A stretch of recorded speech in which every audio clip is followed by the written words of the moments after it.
Before we dive in to acids and bases, in O Chem, we need to talk about the things from Gen Chem that your professor expects you to know on day one when they start talking about acids and bases. And so, with this here, it's an unreasonable assumption that all of you guys remember all of this info. Um, but the class moves very, very quickly, and your professor will just assume that you are test ready with these concepts that I'm about to show you. So these things you must have in the back of your head at all times before you start dealing with acids and bases in O Chem. You are expected to know this. So first and foremost, let's talk about the definitions of acids and bases that you learned in Gen Chem and that you need to apply to O Chem. So we have the Bronsted-Lowry definition of acids and bases, and we have the Lewis definition of acids and bases. And what I'm going to point out here is the Bronsted-Lowry definition is very specific. The Lewis definition is more general. And I'm going to give you a way to remember that and contextualize that. So with this, a Bronsted-Lowry acid is an H plus donor. It gives away H plus. And by the same token, a Bronsted-Lowry base is an H plus acceptor. So acids and bases, for the most part, in this class, we are going to be working with the Bronsted-Lowry definition if you are referring to an acid or a base. So H plus donor, H plus acceptor. The Lewis definition, on the other hand, is a little bit more general. So the Lewis definition deals with electrons. Lewis acids are electron acceptors, and Lewis bases are electron donors. Just to set you up for something, in the future, in the very near future, your professor is going to start talking about nucleophiles and electrophiles. What I'm just going to add in here for you, just as an FYI, Lewis acids are what we refer to as electrophiles. Lewis bases are what we refer to as nucleophiles. Okay? So that is something to keep in mind, something that we are going to come back to. Now, let's talk about the specific versus general. So the way I remember this is I want you to think of your favorite color. So I'm just going to use my favorite color here. So my favorite color in existence is purple. That is a specific color. Now, a general version of that would be color. That is a very general category.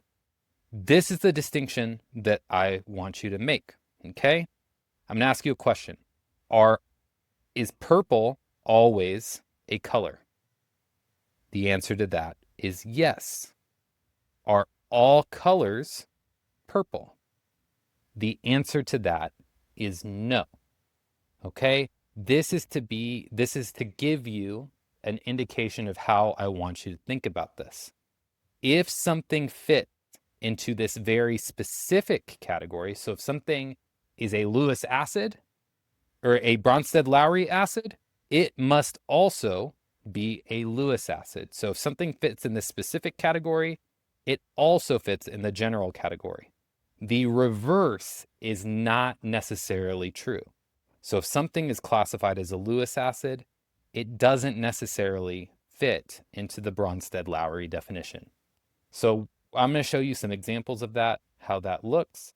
We'll talk about that, but this is a really important thing, okay?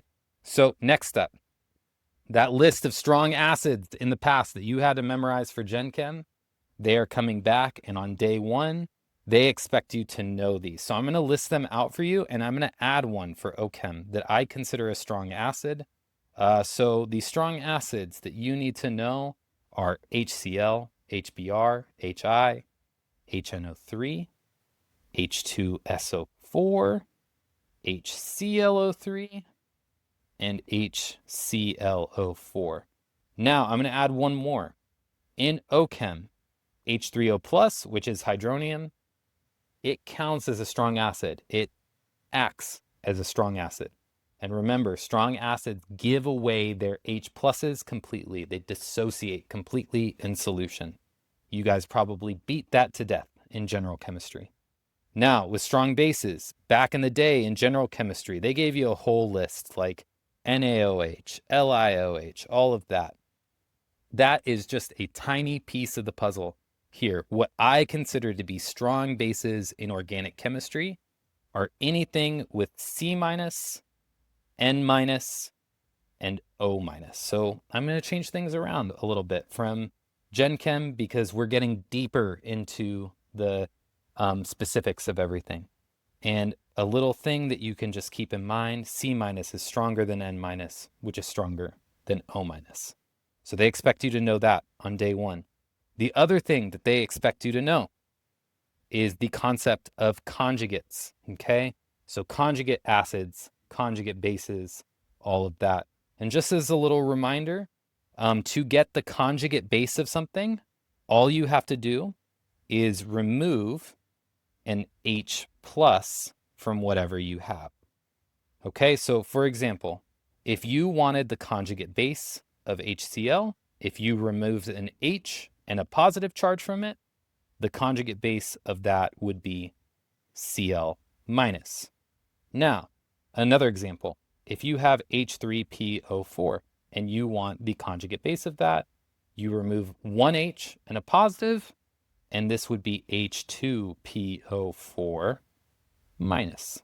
That's what you do. To get the conjugate acid of something, all you have to do is add an H plus to whatever you have.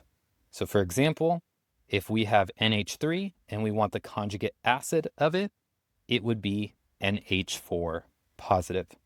You get the picture there. I'm going to show you how to apply this. I'm going to show you how to keep track of it. This is going to come into play, but they expect you to be rocking with this on day one. Next up, something that they expect you to just understand and remember, totally unreasonable, but I'm going to remind you right now, is pKa is a measure of acid strength. And pKa is on a logarithmic scale. It makes things a little tricky, a little weird.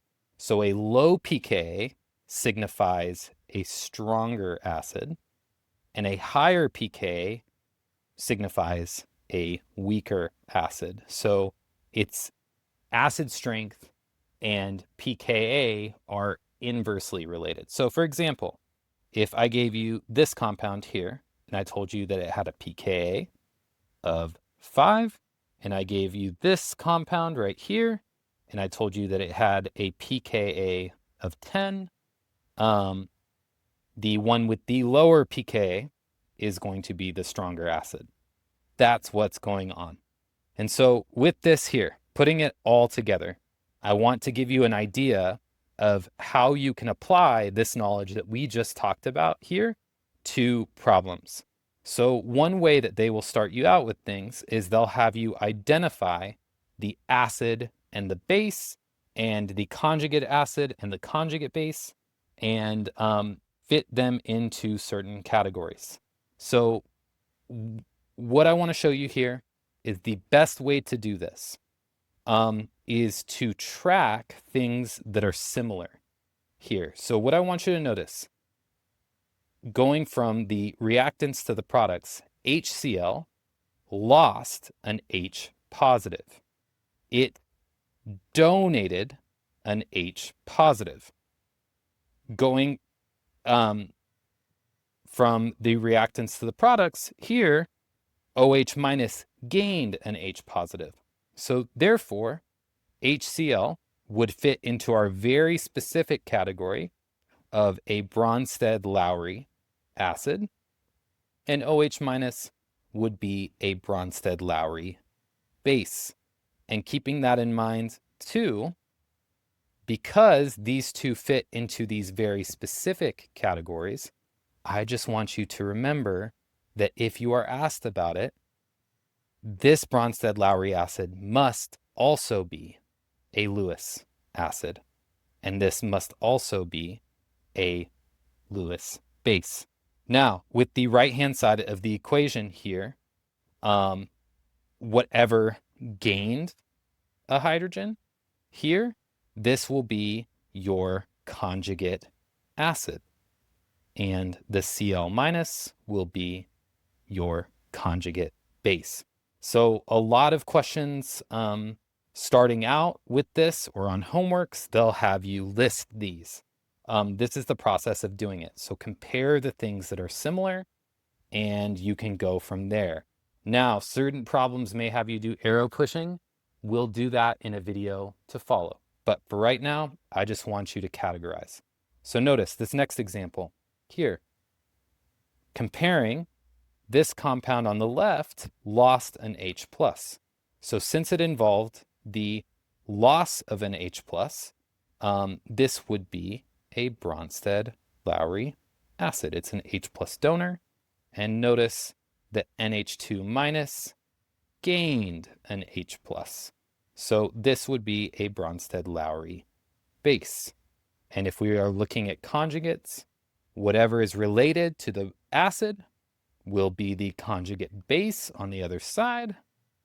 Whatever is related to the base is going to be the conjugate acid. So the next level up with this here is predicting the products of this. And one little hint that I have is usually, well, if you're looking at the Bronsted-Lowry definition, acids have extra hydrogens to give. Bases, one dead giveaway that you have a base is usually if it has a negative charge. So if this right here has hydrogens to give, and this has a negative charge, this on the left could be a Bronsted-Lowry acid, and the thing on the right could be a Bronsted-Lowry base. Now, to predict the products, remember, acids donate their H+. So on the right-hand side here, if NH4 positive donates one H and a positive, it becomes NH3 neutral. This compound here, if it gains an H+, it will gain a hydrogen and it will become neutral. So filling in this in here, this acid was converted into its conjugate base, and this base here is converted into its conjugate acid. Cool. Okay, last one that I'm going to guide you through, and I'm going to give you practice more in the videos to follow. So keeping in mind what we have, I'm going to have us pause for a second. If you had to predict which one here is the base, which one here is the acid, give it a shot. See if you can predict it. And the thing that I want you to train your eye towards is if you have a negative charge, you can usually count on the fact that this will be a base. If something has extra hydrogens to give, it will be an acid. So this is our Bronsted-Lowry acid because it'll give away a hydrogen. This will be our Bronsted-Lowry base because it has a negative charge that can pick up a hydrogen. And so on the right-hand side, if the molecule on the left, if our base gains an H+, it becomes OH neutral. And if the molecule on the right loses H+, it's going to be SH negative. Okay? And just filling things out here, we have our conjugate acid and our conjugate base. So again, one little nuanced thing that I want to show you that professors will ask about and expect you to know. Every single one of these, every single example that I gave here fits into the Bronsted-Lowry acid and base category. because these reactions involve the exchange of H+. So the dead giveaway that you are in the Bronsted-Lowry definition is if one thing loses H+ and one thing gains H+. Now, again, with this, if you fit into the Bronsted-Lowry definition, your compounds automatically fit into the Lewis definition.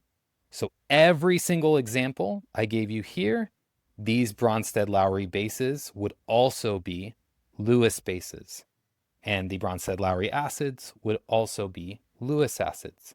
Let me give you one example before we move on of how you would tell if something were a Lewis acid but not a Bronsted-Lowry acid. So let me show you a very common example here. So if I gave you something that looks like this, and what it produces is something that looks like this, the way that you tell that something doesn't fit into the Bronsted-Lowry definition is because it doesn't involve the exchange of H+. So going from reactants to products, you aren't exchanging an H+. And in this example here, you're making something that doesn't involve hydrogen. So that is one way to check it. Now, if we were checking to see which one is our Lewis base and which one is our Lewis acid, look for the electrons, okay? So Lewis bases tend to be electron donors. They tend to have extra electrons to give. Lewis acids tend to be they are electron acceptors, and they tend to have a lack of electrons. So notice that this iron here has less than an octet of an electron surrounding it, and this chlorine has a negative charge. So with this, our chlorine will donate its electrons to get the compound on the right. Therefore, RCl- is a Lewis base. Our FeCl3 is a Lewis acid, and that's how we would categorize it.